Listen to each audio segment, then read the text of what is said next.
Assalamualaikum warahmatullahi wabarakatuh. Kami dari kelompok 2, Manajemen 2, Angkatan 2021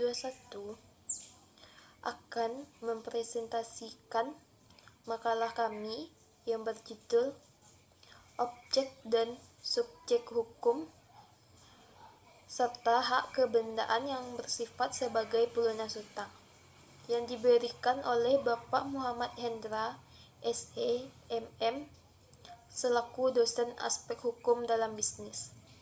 Sebelumnya, perkenalkan nama saya Selvi Natasiah dengan NIM 21 10 61 20 10 78.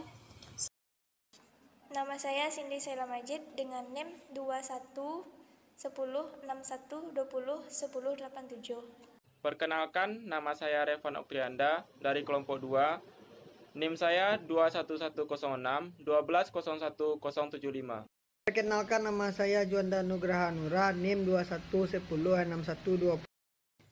Latar belakang pembawa hak yaitu sesuatu yang mempunyai hak dan kewajiban, disebut subjek hukum. Jadi, boleh dikatakan bahwa tiap manusia, baik warga negara maupun orang asing, dengan tidak memandang agama atau kebudayaan adalah subjek hukum. Di samping manusia pribadi sebagai pembawa hak, terdapat badan-badan kumpulan manusia yang oleh hukum diberi status-status person yang mempunyai hak dan kewajiban seperti manusia yang disebut rumusan masalah. A. Apa itu subjek hukum? B. Apa itu objek hukum? C. Apa itu hak kebendaan yang bersifat sebagai pelunas hutang?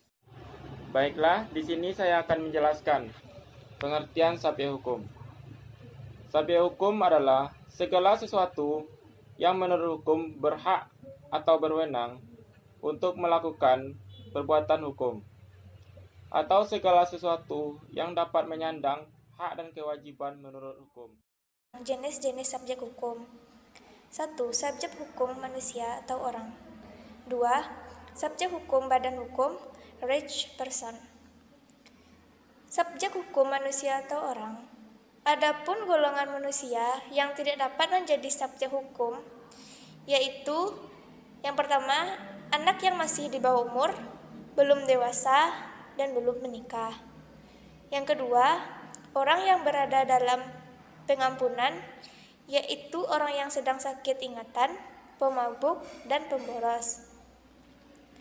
Setiap orang yang mempunyai kedudukan yang sama selaku pendukung hak dan kewajiban, pada prinsipnya, orang sebagai subjek hukum dimulai sejak. Selanjutnya adalah subjek hukum badan hukum.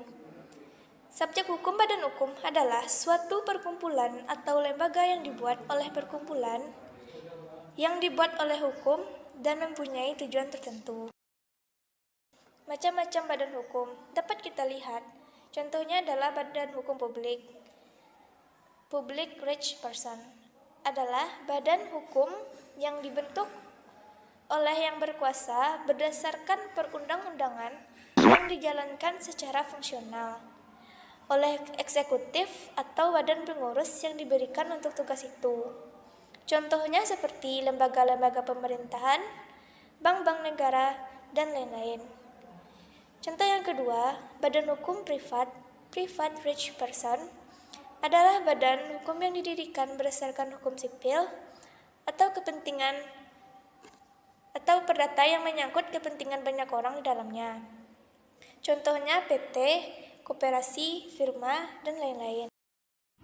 Gadai, hak yang diperoleh kreditur atas suatu barang bergerak yang diberikan kepadanya oleh debitur atau orang lain atas namanya untuk menjamin suatu hutang. Sifat-sifat gadai: adanya sifat kebendaan, hak untuk menjual atas kekuasaan sendiri, hak preferensi. Objek gadai: semua benda bergerak dan pada dasarnya bisa digadaikan baik benda bergerak, berwujud maupun tidak berwujud, yang berupa berbagai hak untuk mendapatkan berbagai hutang, yakni berwujud surat-surat piutang kepada pembawa, tonder, atas tunjuk, order, atas nama of name, serta hak paten. Hipotik, hak kebendaan atas benda tidak bergerak untuk mengambil penggantian daripadanya. Bagi-bagi pelunus suatu perhutangan atau disebut verbitennis. Sifat-sifat hipotek. 1. Bersifat accoessoire, yakni seperti halnya gadai. 2. Objeknya benda-benda tetap.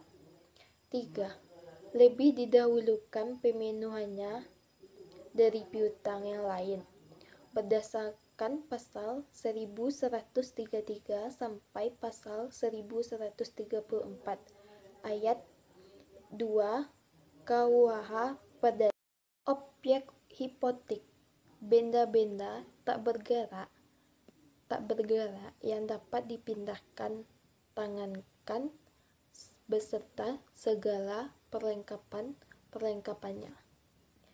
Hak tanggungan adalah jaminan atas benda lain yang merupakan suatu kesatuan dengan tanah itu untuk pelunas hutang dan memberikan kedudukan yang diutamakan kepada kreditur yang lain. Objek tanggungan: 1. Hak milik atau HM. 2. Hak guna usaha atau HGU. Fidusia adalah perjanjian asesor antara debitur dan kreditur yang isinya pengarahan hak milik secara kepercayaan atau benda bergerak milik debitur kepada kreditur. Jaminan fidusia adalah jaminan yang diberikan dalam bentuk fidusia. Fidusia. 1.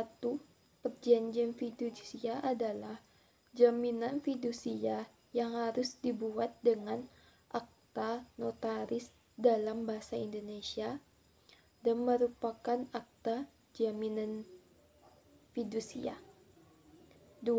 Pendaftaran fidusia adalah bukti kreditur sebagai pemegang jaminan fidusia yang dikeluarkan oleh kantor pendaftaran fidusia.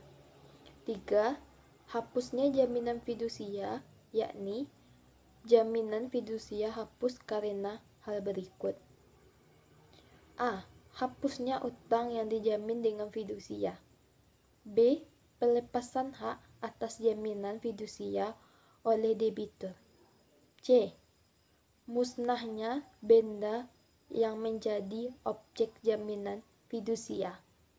Kesimpulan: subjek dan objek hukum saling berkaitan dengan objek hukum, merupakan segala sesuatu yang bermanfaat bagi subjek dan dapat menjadi objek dalam suatu hubungan hukum. Sedangkan hukum adalah orang pembawa hak dan kewajiban setiap makhluk